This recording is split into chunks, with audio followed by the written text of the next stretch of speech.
ስለፈጠረ አምላክ እስቲ ምን እንደምታመጪ እናያለን። ያው ቆይኔን ማን ይናፍቀኛል ብለክ ነው? እንዴት አውቃለሁ? እኔ እሱ ጠባቂ ነኝ እንዴ? ይኸው ላይ ውሃ ደፍቼ ልብስ ብቀይር እንኳን ሊለቀኝ አልቻለም። ቆይ እየተጫወታችሁብኝ ነው እንዲ ያላችሁት? ዝም ብለሽ ነው እየደከምሻለሽ። እሺ አፍሽን ዝጊ።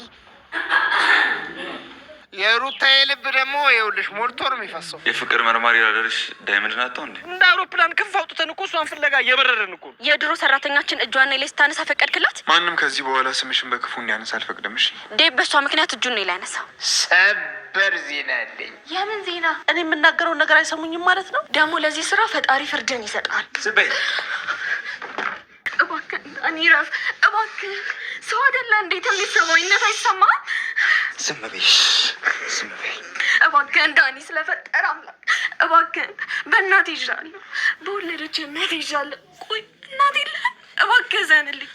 ዳኒ ሄለን ላይ የመድፈር ሙከራ አደረገባት። ሄሎም እየጮኸች እናም ዳኒን እየተማጸነችው ትገኝ ነበረ። ዳኒ ስስ ጎኑ እናቱ ነበረች። በእናትህ ከተባለ ምንም የማያቆመው ነገር አልነበረም።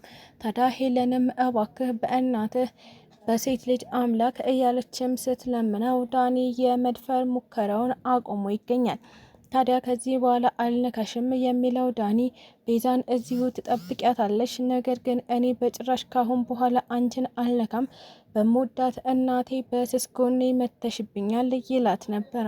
ሩታ ዶክተር ኢዩኤል እሷን ፈልጎ ቤት ድረስ መምጣቱን ስትሰማ እጅግ በጣም ተደሰተች። ታዲያ ሩታ በኩኩሻ ምክንያት ቤቷ ድረስ እንዲመጣ የተደረገው ዶክተሩ ኩኩ ሩታ ላንተ ምን ያክል ፍቅር እንዳላት ስለማታውቅ ነው። ቆይ ወንዶች ስትባሉ ለምንድነው ለሴት ልጅ ክብር የሚባል ነገር እያሌላችሁ? እናም እንደተወደዳችሁ ስታውቁ ለምን እንደዚህ ትሆናላችሁ? በሩታ ላይ የምታደርገው ግፍ ነገ ባንተ ላይ ምን ሊያደርግብህ እንደሚችል አታውቅም። ዶክተር እባክህ ልጅቷን በተቻለ መጠን ትሪት አድርጋት ትለው ነበረ። ኩኩሻ እንደ ልጅ ሳይሆን እንደ ትልቅ ሰው አድርጋ ዶክተሩን ቁጭ አድርጋ በመከረችው ምክር መሰረት አዎ ሩታ ለእኔ ያላት ፍቅር የላቀ ነው፣ እናም በእኔ ምክንያት እንድትጎዳብኝ አልፈልግም የሚለው ዶክተር ኢዩኤል እሷን ለማግኘት ቤቷ ድረስ ሄዶ ይገኝ ነበር። አሹና ሮማን ዶክተሩን ካገኙት በኋላ አሹ ላቅ ባለ ክብር ሰላም ካለውም በኋላ ዶክተር ዬና ግባ ሲልም ቤት እንዲገባ እየጠየቀው ይገኝ ነበረ። ዶክተሩም አያሹ አልገባም፣ ስራ አለብኝ፣ ነገር ግን ሩታ ካለች እንድትጠራልኝ እፈልጋለሁ፣ እሷን ላያት ነው የመጣሁት፣ ምንም አይነት ጥሩ ሙድ ላይ እንዳልሆነች ሰምቻለሁ ይለው ነበረ። አሹም ዶክተርዬ ሩታ ለጊዜው ወጣ ብላለች፣ ነገር ግን ስትመጣ መተህ እንደነበረ እናም እንዳዘንክላት ፈልግሃትም እንደነበረ እነግራታለሁ ይለው ነበር። ዶክተርም እሻሹ አመሰግናለሁ በማለት ተመልሶ ሊሄድ ሲል ሙጭጭ ብለው ቤት ካልገባህ ሲሉም ተማጽነውት ነበረ። ታዲያ ዶክተሩም እጅግ በጣም ታላቅ ምስጋናውን ካቀረበ በኋላ ሩታን ሳያገኛት ተመልሶ ሄዷል። ሩታ በመጣችበት ሰዓት አሹ ደስ የሚል ሰርፕራይዝ አለኝ ይላት ነበረ።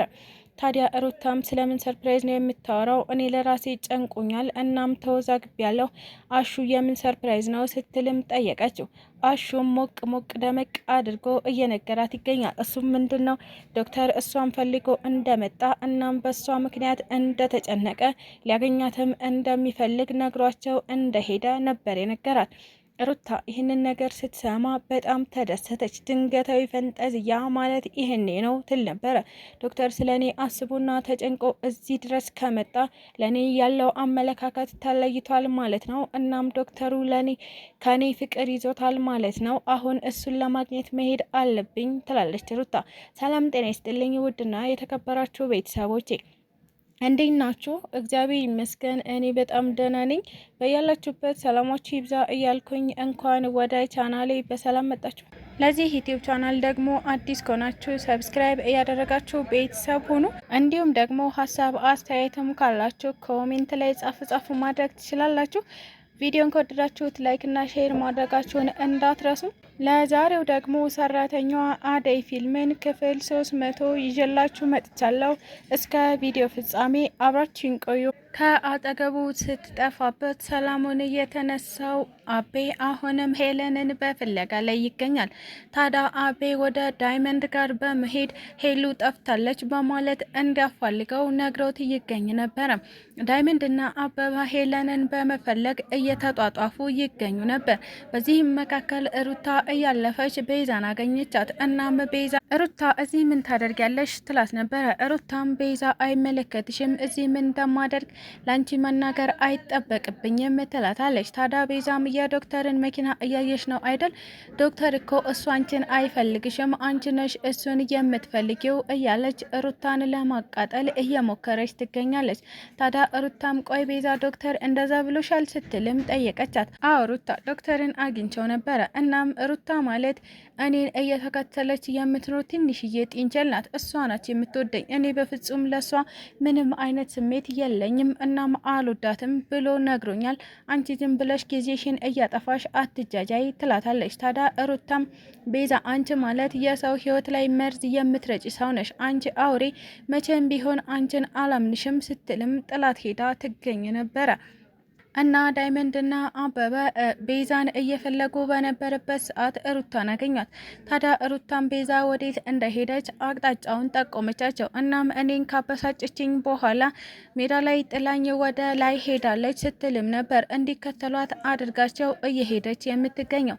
የጓደኞቹ ጭንቀት እያስጨነቀው የሚገኘው አሹ አሰሪውን አስፈቅዶ ሄለንን ለመፈለግ ለመውጣት እየሞከረ ይገኝ ነበር። ነገር ግን እታለም አንተ በፍጹም አታስፈልግም፣ ለመፈለግ እነሱ ይበቃሉ። ያቺ ምስኪን ልጅ ምን ገጥሟት ይሆን ስትል እንዳዘነች ከነገረቻቸው በኋላ ሮማንንም ሆነ አሹን አርፈው እንዲቀመጡ አድርጋቸዋለች። ምክንያቱም እናንተ በተጨመራችሁ ቁጥር የልጅቷ መጥፋት እየጨመረ ነው የሚሄደው። በዛም በዚህም እየፈለጋችኋቸው እንደሆነ ካወቁ ሄለንን እየወሰዷት ሰዎች ይጨክኑባቸዋል። ስለዚህ አበብና ዳይመንድ ፈልገው ያግኟት ስትል ነበረ እያስቆመቻቸው የምትገኘው።